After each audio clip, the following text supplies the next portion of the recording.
आज उद्धव ठाकरेंची पोल उघडली। मला असं वाटतं आमचे जुने मित्र उद्धव ठाकरेजी हे थोडे भ्रमिष्ट झाले आहेत।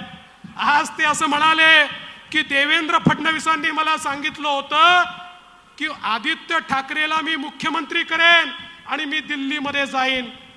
त्यांना वेळ लागला असेल, मला तर लागलेलं नाही ना, मला तर लागलेलं।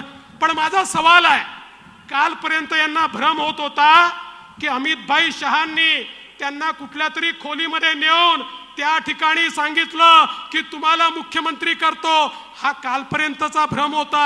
आता आज त्यांचा भ्रम बदलला। आज ते म्हणतात देवेंद्रांनी सांगितलं होतं आदित्यला मुख्यमंत्री करतो।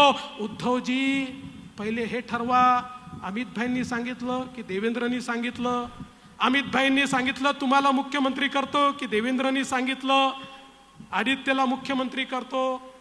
बंधू भगिनींनो, हे भ्रमिष्ट झालेले आहेत। आता यांना खुर्ची गेल्यानंतर काही समजत नाहीये आणि त्यामुळे एक खोटं लपवायला दुसरं खोटं बोलतात। आज हे सपशेल उघडे पडले आणि मी स्पष्टपणे या ठिकाणी सांगतो, हो मी त्यांना सांगितलं होतं की आदित्य ठाकरेला तुम्ही लढवा, कारण तुमचा पक्ष नंतर त्याला सांभाळायचा आहे, काहीतरी ट्रेनिंग त्याला मिळालं पाहिजे।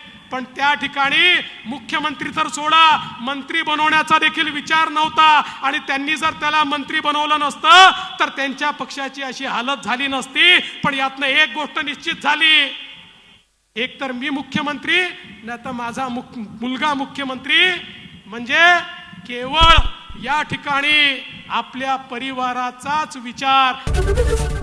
एबीपी माझा, उघडा डोळे बघा नीट।